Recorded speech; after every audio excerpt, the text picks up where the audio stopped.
This is the Sony A7C.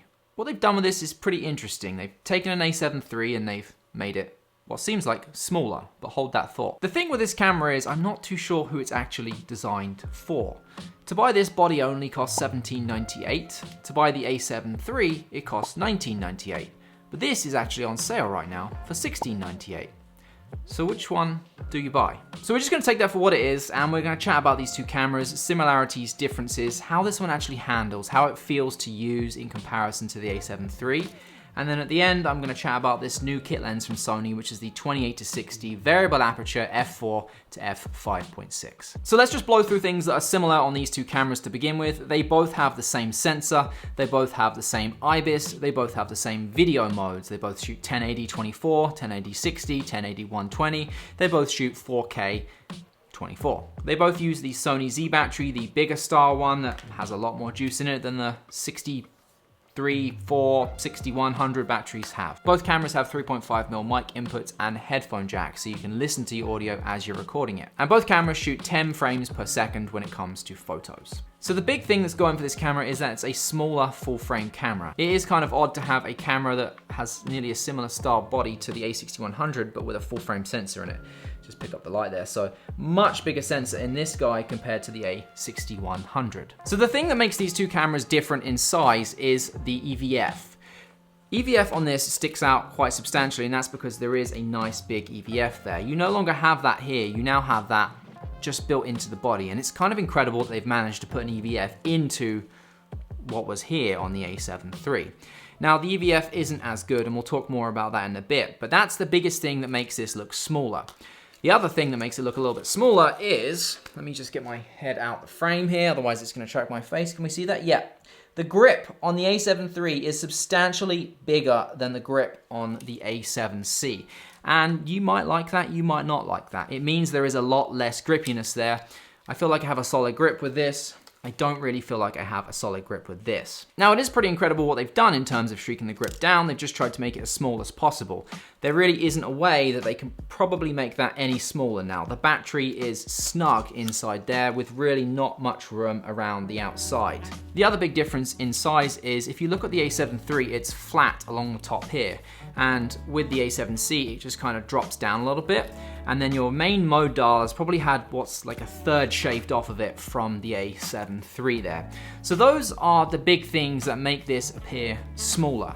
When you actually put the cameras side by side, you look at them top down, you realize there's only millimeters that have actually been shaved off around the edges of this camera, which is still great, but just so you know, in terms of actual size, if you factor in the EVF, they're really pretty similar in size. At least that's the way I look at it. I'm actually gonna gaff tape these rattling straps to the body for now because they are driving me crazy, and I'm not gonna take them off just for the sake of this. So this version of the A7C that Sony sent me is the silver and black version. Is it called silver? I don't know what the actual colorway is called of it, but to me it's silver and black, and all it makes me think of is, yeah, so this definitely does it better. But if you like that look, you can get it in the silver and black. It also does come in just straight black too. Something I really like about the A7C is the shutter sound. So you're used to the A7 III sound. Listen to this. All right, now listen to the A7C. It's a lot more bassy.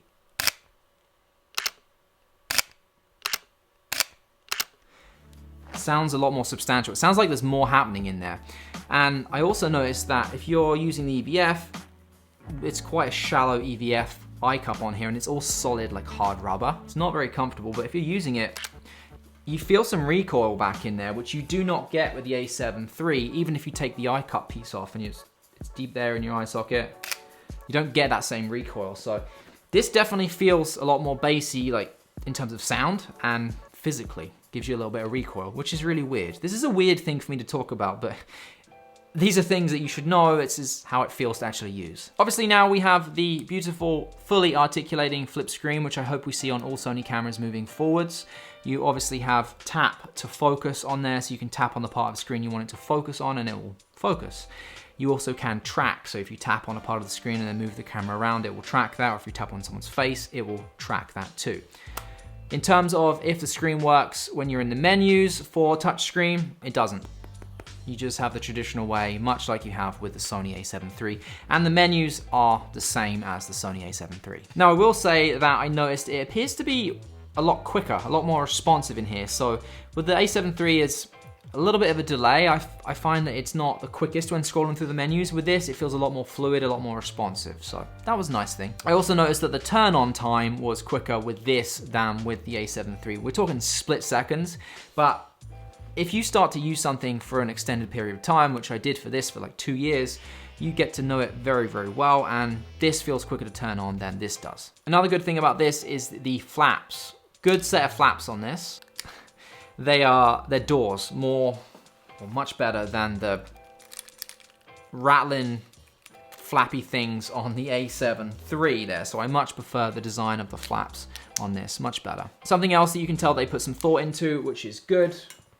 Really like that Sony is listening. If you put a mic in there and then flip out your screen, it doesn't interfere with it in any way. So that's a good thing. USB-C port and HDMI on the bottom there. They will cover probably like the bottom third of the screen, just in the corner there, but I think they did the best they could with the new design. The buttons on this do feel a little bit more refined.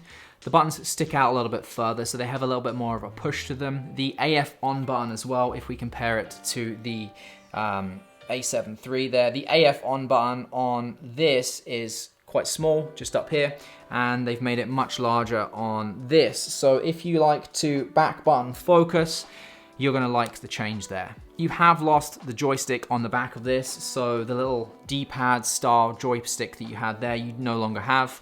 I personally didn't use it on the A7 III, so that's not a big deal to myself. The record button is now nice and prominent as well, very similar to the A7S III, right on the front. Come on, get rid of my face. There we go. Right on the front there, so shutter button and then record button, so nice easy placement. You can easily press it and it's obvious it's the record button because it's got a red ring. The menu button is now in the middle, which is very strange, very odd, and if you're gripping the camera over here, to put your thumb over here, it feels very unnatural. So I'm not sure I love the placement of this, but I don't really know where else it could have gone. Like, other than putting it on the top here, there really isn't anywhere it could go. So yeah, it's annoying, but not much you can do. You do have a lot less custom buttons as well. You literally, compared to the A7 III, on the A7 III you've got C1, C2, C3, C4, which is technically the trash. On this, you have 1, which is the trash. It's just your C button.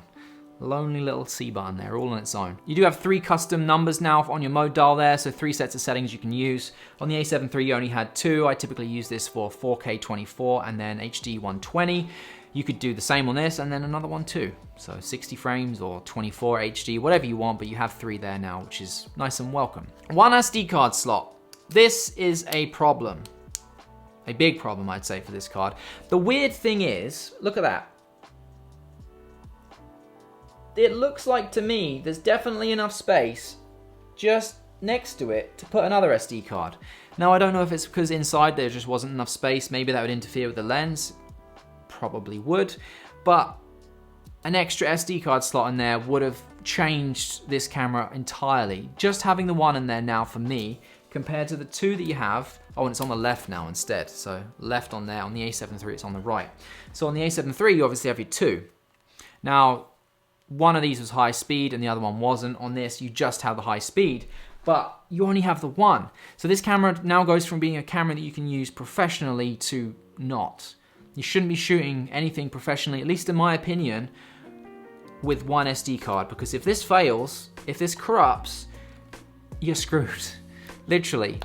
The only way that you could get around that is to use a Ninja 5 if you're shooting video. If you're shooting photos, you really don't have another option. But now you're adding this big bulky monitor to the top, which is fine, but why bother having a smaller camera? And in which case, probably just use the A7 III.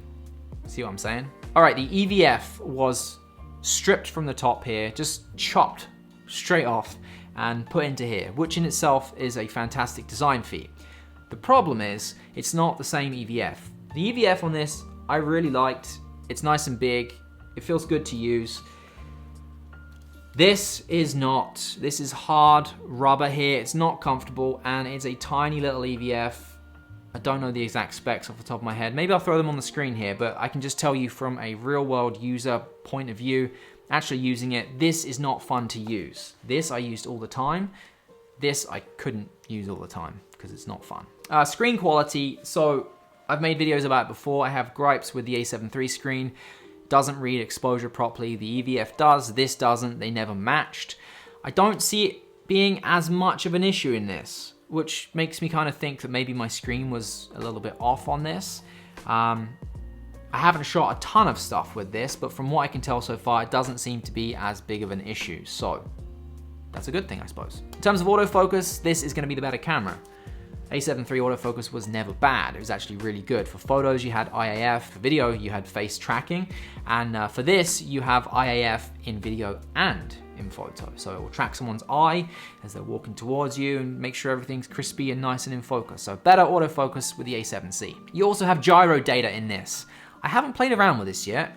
It's on my list of things to do with the A7S III. It's the same technology. So essentially inside, the sensor here, it moves around, that's your IBIS, but what it does is it records that movement. So if you're moving up and down, it records all those movements, and then you can use Catalyst Browse, I believe it's called, and it will counter those movements. So basically you don't really need to use a gimbal much. Now it's not as perfect as a gimbal and it involves an extra step of work, but from what I've seen, it does function pretty good. So this has gyro data, or this can record gyro data, and you can use Catalyst Browse to stabilize the video after the fact. The order of this is so bad, I apologize, but I'm just listing things and then talking about them. The ergonomics of this feel not pleasant. The grip is too small compared to the A7 III, and a problem with that. So let's say you're using my current favorite lens, or lens I'm using for everything, the Sigma 24-70. It's a full frame lens, which we're using on a full frame camera. That terrifies me. This is a very heavy lens, it's very front heavy, and there's not enough grip here for me to safely feel like I can carry this around without having a hand strap. So yeah, I mean with the A7 III I feel like I've got a good grip there. With this it's just not deep enough and I don't like it. Another thing I noticed, the kind of like the thumb grip just here is like a good rubber. It's the same rubber all the way around, really. They changed it on this. You know on a tennis racket, the grip that's around the tennis racket, like the handle, that's exactly what this feels like. It doesn't feel very nice. It almost feels slippier than the camera itself, so just be aware of that. I'm talking about the grip. So this bit here, it actually has the same texture. Can you see that? Ignore the tape that I've got on there. But yeah, right there. So something to be aware of. Real world use, how it actually handles when you have it in your hand. That's something I noticed pretty quickly. I prefer it on this. Right, let's talk about this little guy, which is Sony's new kit lens, which you can get with the Sony A7C. I'm sure you're gonna be able to add this to other cameras soon as a kit option. I've always been an advocate for buying kit lenses if you don't have any lenses before, you're new to cameras, or you're just not too sure what lenses you want to start buying. Kit lenses typically have a zoom on there, allows you to play around with different focal lengths. You can get a feel for what it is that you like, the style of photography you're going to be shooting. Is it big, wide stuff? Is it portraits where you're going to be like a 35 or a 50? That's why kit lenses are good. They let you test all that out. This goes from a 28 to a 60. It's a variable aperture lens, meaning it starts at f4, so if you're at 28, it will be at f4, and then as you turn this and you zoom further and further in, the aperture will go up. By the time you're at 60, I got hair on my nose. By the time you're at 60, it will be at f5.6. So it's not a consistent aperture throughout, which is typically something you see with kit lenses. Weird thing about this lens is it compresses in hugely. So once it's attached to the A7C here, or whichever camera you want to use, you see it doesn't extend that far. That's compressed, that's at 28, that's at 60. Actually, it's about the same, isn't it? The weird thing with this lens is the way it compresses. You'll see on the front here, there is a, where is it? It's right there. There's a dot, okay? So you turn it to that direction, but it doesn't feel natural to turn. It feels like it shouldn't turn that way. It's very stiff. Now I know that's just to stop you accidentally doing it, but it feels like you're breaking it, and I don't like that. It's a very weird design feature, but I'm sure it's just to keep this compressed. There is no switches or buttons on this lens. It does have a manual focus ring on the front there, which actually feels good. It feels pretty solid. It's firm, but not overly firm, and it feels consistent throughout. The zoom is, it makes that weird airy noise, and it doesn't feel smooth when you're turning it. It feels kind of like you can feel it doing things inside, which I know it is, but that's how it handles, that's how it feels. So no buttons on here to change modes, no switches. So if you want to go from shooting with manual, if you want to go from shooting autofocus to manual, you'd have to assign a switch on the camera or go into the menus. Problem with that, using it with the A7C, is you really don't have a lot of options to choose from in terms of buttons. Everything is pre-assigned. Really, all you have is your lonely C button down here in the corner, which you're probably going to use for something else. So to switch between autofocus and manual focus is going to be a bit of a pain in the butt. 28 to 60 is pretty varied in terms of focal length, so 50 is good for portrait, so is 35. 28 is going to be okay for landscapes. 28 for vlogging. 28 is going to be a bit tight. That's definitely what she said. But you could use it for vlogging if you wanted to in a pinch. Here's an example of how it looks at arm's length. I have pretty long arms, just bear that in mind. It's actually quite sharp too. I was genuinely impressed. Here's a brick wall. Take a look at that, how sharp that is, and then let's take a look at my eye. Nice and close. Pretty good. Around the edges is actually a little bit soft, rough. It's rough around the edges. We can use that phrase, can't we? Literally and figuratively, it's rough around the edges. More so at 28 compared to 60. So the edges are soft, very soft at 28, and then at 60 is a little bit better. It's still not the best. So bear that in mind. But for a kit lens, not bad at all. Bokeh is okay at f4, it's completely acceptable. What you'd expect at f4. You can see the separation. Is it amazing? No, but it's f4, so you wouldn't expect it to be. The problem that I have with this lens is to add it as a kit option, it's $300. That's quite a lot for a kit option. With the 16 to 50, I believe, or the 18 to 50, the smaller, older kit lens, the power zoom one, that was $100 to add. That made it very worth it. For $300, I don't know if this is worth it. $200, you can get the 50mm f1.8, which is a little bit more restrictive in terms of focal length, but it's a pretty solid portrait lens, like an entry-level portrait lens. It's gonna be much better in low light. It's a consistent f1.8 throughout. So for $200, I'd say that's probably a better buy than getting this $300 kit lens and adding it on to the body with the A7C. You can also get a whole host of different autofocus third-party options out there, like Rokinon and Samyang make some pretty solid, albeit wider lenses, but for that cost too. So before you jump the gun and spend the $300 for this, look at other options out there too. Now I will say that I kind of think it's $300 because it's a full-frame lens. Yes, it's a kit lens, but it's still a full-frame lens. Full-frame lenses in general, especially from Sony, tend to cost a little bit more. The other kit lens they did before that cost $100 to add was an APS-C lens, so it would make sense. So there we go, that is the Sony A7C with the 28 to 60mm new kit lens, variable aperture kit lens. After talking about everything and comparing it, I just don't know who this camera's for still. It's like they made it to show what's possible, like a concept camera, but at the same time, it's like, we didn't need that. Is it necessary? So, yeah, just my opinions. You might think differently. What do you think about the A7C? Pop a comment down below. I'd be interested to know if you bought it, why? Genuinely. What is that you're gonna be using it for? Using it professionally, using it for fun? If you bought it, why didn't you get the A7III instead? Yeah, let me know down below. All right, thanks for watching. I will see you guys in the next video. Take care.